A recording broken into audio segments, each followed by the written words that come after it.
Olympics 2036 के इनेकाद पर कल वज़ीर आला रेवंत रेड्डी अहम जायज़ा इजलास मुनक़िद करेंगे।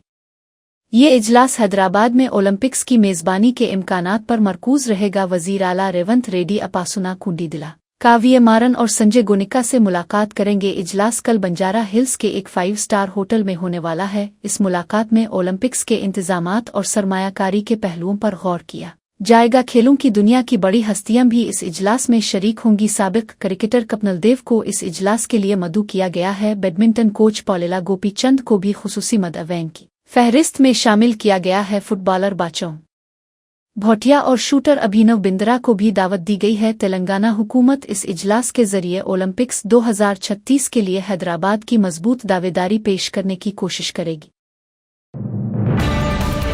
वजीर ट्रांसपोर्ट और बीसीसी फलाही शोबा जनाब पवन्नम प्रभाकर गौड़ ने हाल ही में बीजेपी की सियासी हिकमत अमली पर तबसरा किया। उन्होंने कहा कि बीजेपी के जज्बाती सियासी इक़दामात का मकसद सिर्फ वोट हासिल करना है। उन्होंने मजीद कहा कि पार्टी की सरगर्मियां अवामी भलाई के बजाय इंतखाबी फ़ायदे के लिए मरकूज़ हैं। प्रभाकर गौड़ ने वोटर्स की समझ बूझ और शऊर पर जोर दिया। उन्होंने अवाम को मोहतात रहने और सियासी बयानात को तनकीदी नज़र से देखने की हिदायत दी। वज़ीर ने कहा कि बाज़ सियासी जमातें मजहबी और समाजी जज्बात को वोट बैंक बनाने के लिए इस्तेमाल करती हैं। उन्होंने अवाम से अपील की कि वो इंतखाबी वादों और दावों का हकीकत पसंदी से जायज़ा लें। प्रभाकर गौड़ ने बताया कि हुकूमत की तरजीहात अवाम की फलाह और तरक्की पर मरकूज़ होनी चाहिए। उन्होंने नौजवानों और वोटर्स को सियासी शऊर बढ़ाने की ज़रूरत पर जोर दिया। उनके बयान से वाज़ेह हुआ कि बीजेपी की सरगर्मियों पर तनकीद और इंतखाबी हिकमत अमली पर अवामी शऊर अहमियत रखता है।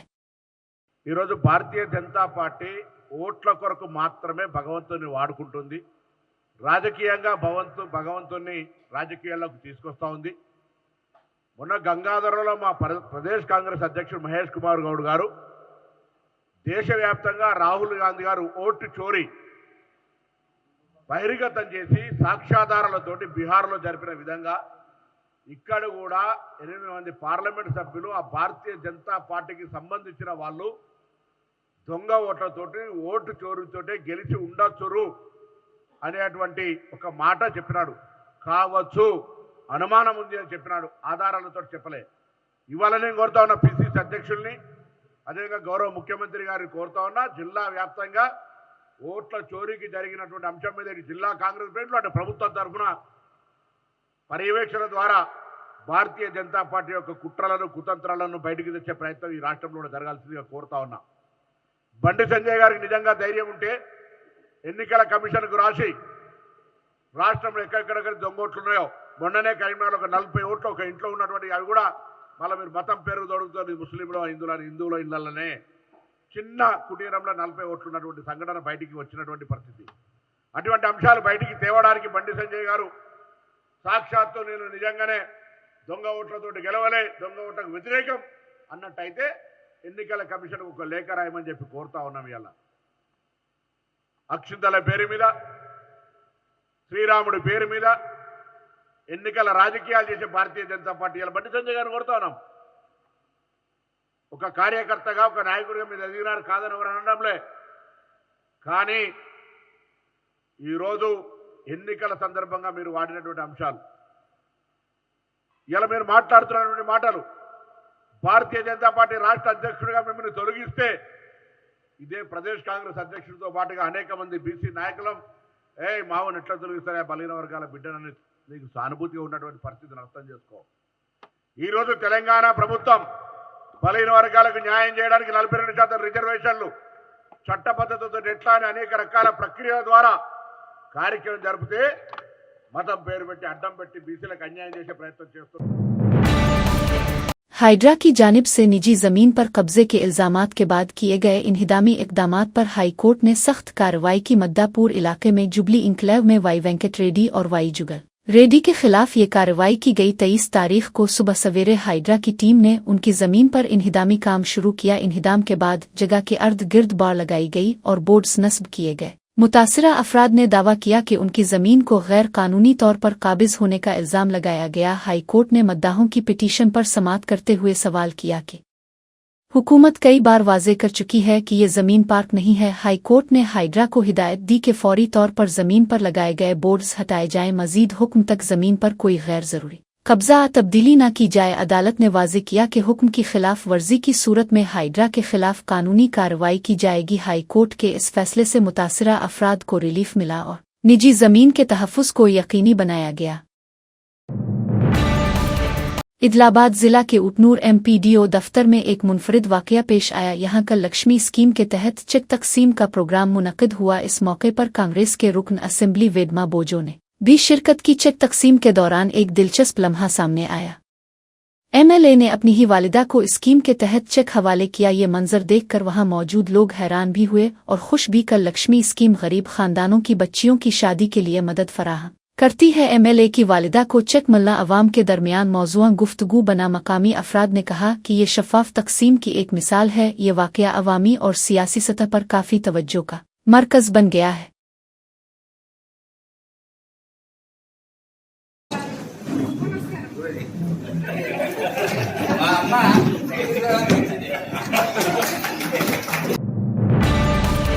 मदुक जिला के होल घनपुर मंडल में नागापुर विगो में शदीद सैलाबी रीले के दौरान एक गाड़ी बह गई। हादसा इस वक्त पेश आया जब नाले में पानी की सतह खतरनाक हद तक बढ़ गई थी। मकामी लोगों के मुताबिक गाड़ी में 4 अफराद सवार थे। सैलाबी पानी ने गाड़ी को अपने साथ बहा लिया और अहलखाना खौफ व हरास में मुब्तला हो गए। मकामी अफराद ने फौरी तौर पर रेस्क्यू हुक्काम को इत्तला दी। अब तक मुसाफिरों की हालत और उनकी मौजूदगी के बारे में तफसीलात गैर तस्दीक शुदा हैं। रेस्क्यू टीमें मौके पर पहुंचकर इमदादी कार्रवाइयां शुरू कर चुकी हैं। मौसम के गैर मुस्तहकम होने की वजह से बचाव के अमल में मुश्किलात का सामना है। मकामी लोग भी बचाव में मदद के लिए मुतहर्रिक है और मुहतात रहने की हिदायत दी गई है। हुक्काम ने अवाम से अपील की है कि नालों और सैलाबी इलाकों के करीब गैर ज़रूरी सफ़र से ग्रेज करें।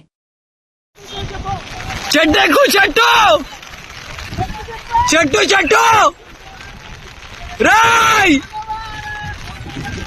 चट्टगरा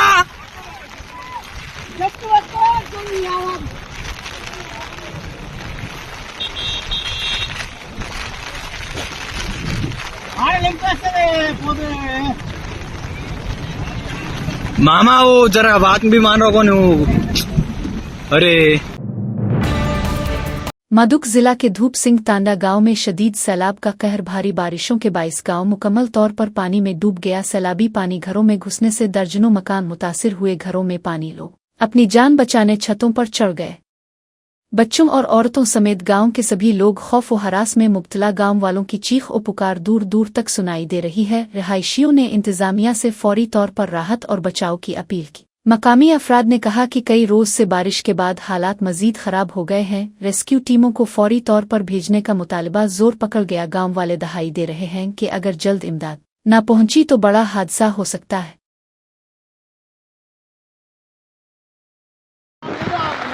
దుప్సింగ్ తండా మొత్తం మునిగిపోయింది. ఇక్కడ మాకు రాకపోకలు ఏం కానీ మాకు చాలా పబ్లిక్ మొత్తం స్లాబ్ ఎక్కిర్రు.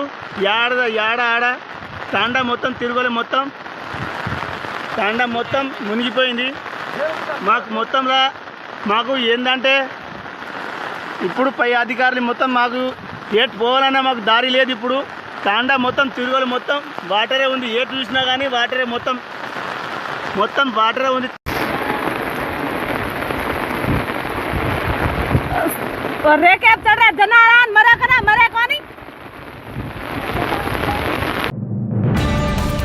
मदुक जिला में सैलाबी रीले में फंसे 12 अफराद की खबर मिली है। जिले हुक्काम ने फौरी तौर पर चीफ सेक्रेटरी से हेलीकॉप्टर भेजने की दरख्वास्त की। चीफ सेक्रेटरी रामकृष्णा राव ने कहा कि मौसम साजगार रहा तो हेलीकॉप्टर रवाना किया जाएगा। ताहम खराब मौसम के बाइस हेलीकॉप्टर रवाना न करने पर कांग्रेस रहनुमाओं ने नाराजगी जाहिर की। होल घनपुर मंडल के राजीपेट तांडा के करीब ऑटो में सफर करते हुए 8 अफराद नाले में फंस गए। इसी दौरान नागपुर के करीब एक कार पानी के तेज बहाव में बह गई। 4 अफराद दरख्त को पकड़कर मदद के इंतजार में खड़े हैं। कल मिलाकर 12 अफराद मुख्तलिफ मकामात पर रेस्क्यू का इंतजार कर रहे हैं। शाम ढलने के साथ मुतासरीन में खौफ और बेचैनी बढ़ गई। जिले इंतजामिया ने रेस्क्यू टीमों को फौरी कार्रवाई के लिए रवाना करने का यकीन दिलाया है। వెదర్ సహకరించాల. ఈ వెదర్ మంచి కాగానే వెంటనే హెలికాప్టర్ వస్తుంది. చాపర్ ఒకటే మిమ్మల్ని కాపాడుతుంది. చాపర్ ఇక్కడికి వెళ్ళి పోయే పరిస్థితి అందరు రెడీగా ఉన్నారు. 4 తవ్వలు ట్రై చేసింది. ఎక్కడికి వెళ్ళిపోయినా 3-4 కిలోమీటర్లు మొత్తం ఇది ఉంది, వాటర్ ఉంది. మీరేం ఇది కాకండి, మేము ఉన్నాం. ఓకేనా? కొంచెం జాగ్రత్తగా ఉండు కొంచెం సేపు ఓపిక పట్టు ఓకే ఓకే कामर्डी से हैदराबाद जाने वाली नेशनल हाईवे को आर्जी तौर पर बंद कर दिया गया। ये फैसला जिंगुमपली के करीब सड़क पर शदीद बारिश और सैलाबी पानी बहने के बाद लिया गया। भारी मिकदार में पानी सड़क पर आने से ट्रैफिक की आमदोरफ्त मुतासिर हो गई। इंतजामिया ने फौरी तौर पर हिफाजती इक़दामात के तहत रोड को बंद कर दिया। मुसाफिरों को मुतबादिल रास्ते इख्तियार करने की हिदायत दी गई है। कामर्डी के रास्ते हैदराबाद जाने वालों को खुसूसी एहतियात बरतने का मशवरा दिया गया। इलाके में मुसलसल बारिश की वजह से सूरत हाल मजीद खराब होने का अंदेशा है। पुलिस और मकामी ओहदेदार मौके पर मौजूद रहकर ट्रैफिक की निगरानी कर रहे हैं। मुसाफिरों को गैर जरूरी सफर से ग्रेज करने की अपील की गई है। इंतजामिया ने कहा है कि पानी की सतह कम होते ही रोड को दोबारा खोल दिया जाएगा।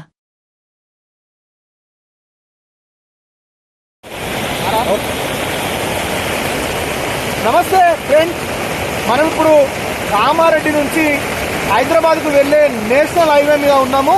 జంగంపల్లి వద్ద తీవ్రమైన వాతావరణ పరిస్థితుల వల్ల నిన్న రాత్రి నుంచి కురుస్తున్న భారీ వర్షాలకు నేషనల్ హైవే పూర్తిగా బ్లాక్ కావడం జరిగింది.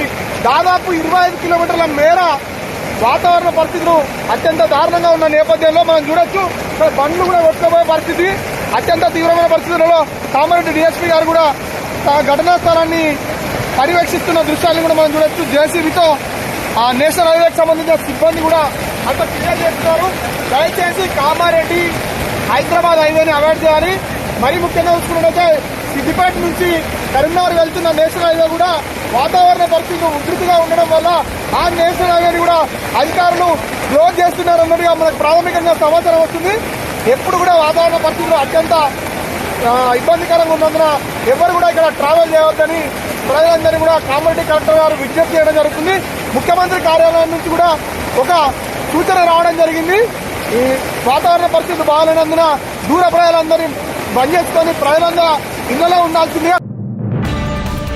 मदुक टाउन के करीब वाक़ पसप्रो नाला खतरनाक सतह पर बह रहा है। नाले के पानी का बहाव अचानक तेज होने से मकामी अफराद में खौफ फैल गया। सयाह बड़ी तादाद में नाले के करीब तफरी के लिए पहुंच रहे हैं। पुलिस की जानिब से किसी किस्म की पेशगी वार्निंग जारी नहीं की गई। इस लापरवाही के बाइस हादसात का खदशा बढ़ गया है। नाले के तेज बहाव के सबब कई सयाह खतरे के करीब जा रहे हैं। मकामी अफराद ने इंतजामिया से फौरी एहतियाती इक़दामात का मुतालबा किया। पुलिस की अदम मौजूदगी और निगरानी की कमी पर अवाम ने नाराजी जाहिर की। माहिरीन का कहना है कि नाले के करीब सेफ्टी बोर्ड और रुकावटें लगाई जानी चाहिए। सूरत हाल को देखते हुए मकामी लोग हादसात से बचने के लिए मोहतात रहने की अपील कर रहे हैं।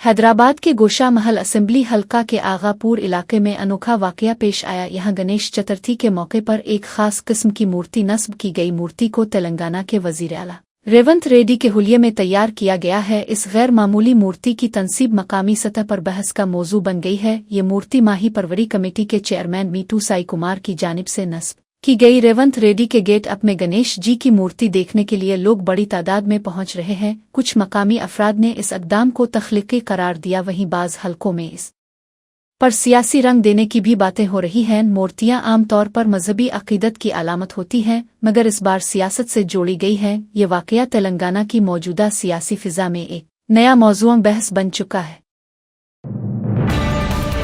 छत्तीसगढ़ के गुच्चरवाली और नारायणपुर के दरमियान शदीद मुकाबला हुआ। कपूरशी जंगलाती इलाके में माओ नवाजों और हिफाजती फोर्सेस के दरमियान फायरिंग का तबादला हुआ। इस झड़प में 4 माओ नवाज हलाक हुए। हलाक होने वालों में 3 ख्वातीन माओ नवाज शामिल हैं। मकामी ज़राए के मुताबिक झड़प में फोर्सेस ने मुअस्सर कार्रवाई की। माओ नवाजों की मौजूदगी इलाके में सिक्योरिटी के लिए खतरा थी। हुक्काम ने इलाके में मजीद सर्च ऑपरेशंस का ऐलान किया है। ये मुकाबला सरकारी फोर्सेस की जानिब से रियासत में अमन कायम रखने की कोशिशों का हिस्सा है। माओ नवाजों के हलाक होने से मकामी सिक्योरिटी सूरत हाल पर असर पड़ा है। अवाम से अपील की गई है कि वो हिफाजती इक़दामात के दौरान मोहतात रहे। बोइनपल्लू में पेट्रोल बाग पर बड़ा हादसा पेश आया। पेट्रोल बाग में 2 मोटरसाइकिलों में अचानक आग भड़क उठी। आग की शिद्दत के सबब दोनों मोटरसाइकिलें मुकम्मल तौर पर जल गईं। हादसा देखकर पेट्रोल बाग के अमले ने फौरी तौर पर कार्रवाई की। अमले की बरवक्त मुदाखलत से आग को काबू में लाया गया। हादसे के दौरान किसी के जख्मी होने की इत्तला नहीं मिली। मकामी लोग और गाहक खौफजदा कर वहां से दूर हो गए। पेट्रोल बाग में मौजूद हिफाजती आलात और अमले की तरबियत ने बड़ा नुकसान टलने में मदद की। हादसे के बाद इंतजामिया ने आग के असरात और वजूहात का जायजा लेना शुरू कर दिया। ये वाकया हिफाजती इक़दामात की अहमियत और इमरजेंसी पर अमले की फौरी कार्रवाई की अहमियत को उजागर करता है।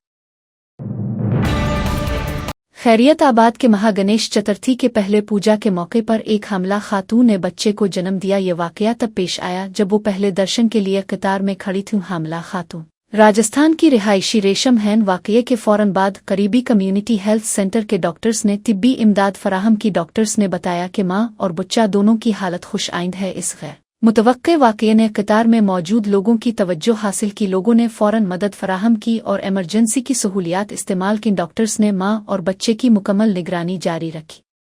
वाकये के बाद हमला ख्वातीन के लिए हिफाजती इक़दामात पर जोर दिया गया। ये वाकया अवामी और मजहबी इज्तिमा में इंसानी हमदर्दी और फौरी तिब्बी इमदाद की अहमियत को उजागर करता है।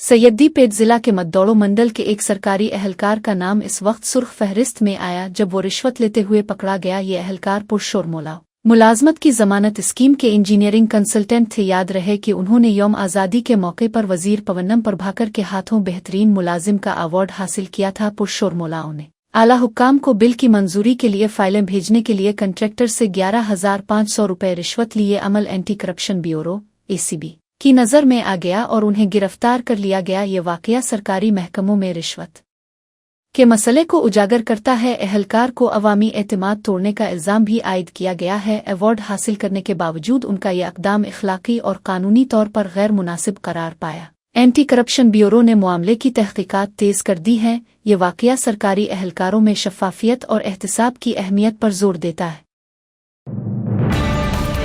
माधापुर पुलिस ने 3 नौजवानों को नाज़िबा हरकत पर गिरफ्तार कर लिया। ये वाकया निकसा शोरूम के सामने पेश आया जहां एक लड़की स्कूटी पर जा रही थी। इस दौरान 3 नौजवानों ने लड़की को छूते हुए बदतमीजी की। वाकया कार में सवार कुछ अफराद ने वीडियो की शक्ल में रिकॉर्ड कर लिया। वीडियो सोशल मीडिया पर तेजी से वायरल हो गई। वायरल होते ही अवामी गुस्सा बढ़ा और पुलिस पर कार्रवाई का दबाव पड़ा। पुलिस ने खुसूसी टीम तश्कील देकर मुल्जिमान की तलाश शुरू की। सिर्फ 24 घंटों में तीनों नौजवानों की शनाख्त करके उन्हें गिरफ्तार किया गया। पुलिस ने मुल्जिमान के खिलाफ मुख्तलिफ दफात के तहत मुकदमा दर्ज किया है। अवाम ने फौरी कार्रवाई पर पुलिस की सिताइश की और सख्त सजा देने का मुतालबा किया।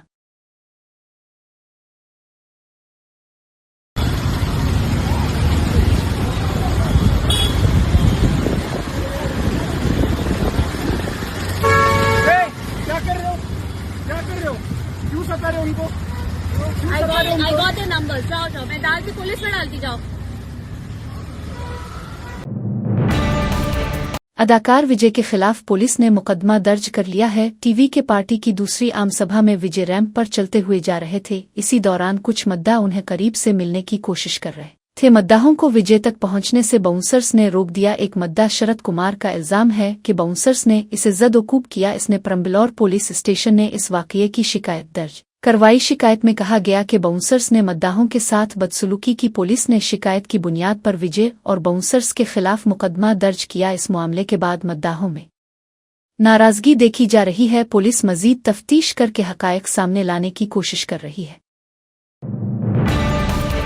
IPL को रविचंद्रन अश्विन ने अलविदा कह दिया है। गुज़िश्ता साल वो चेन्नई सुपर किंग्स की टीम के लिए खेले थे। अश्विन ने पहले ही बैन अल-अक़वामी क्रिकेट के तमाम फॉर्मेट से रिटायरमेंट का ऐलान कर दिया था। IPL में उनकी कारकर्दगी ने कई टीमों को फतूहात दिलाई थी। वो कई बरसों तक चेन्नई सुपर किंग्स के अहम खिलाड़ी रहे। अश्विन ने अपनी स्पिन बॉलिंग से भारतीय क्रिकेट को एक नया वकार बख्शा। उनके जाने से IPL में एक बड़ा खला पैदा हो गया है।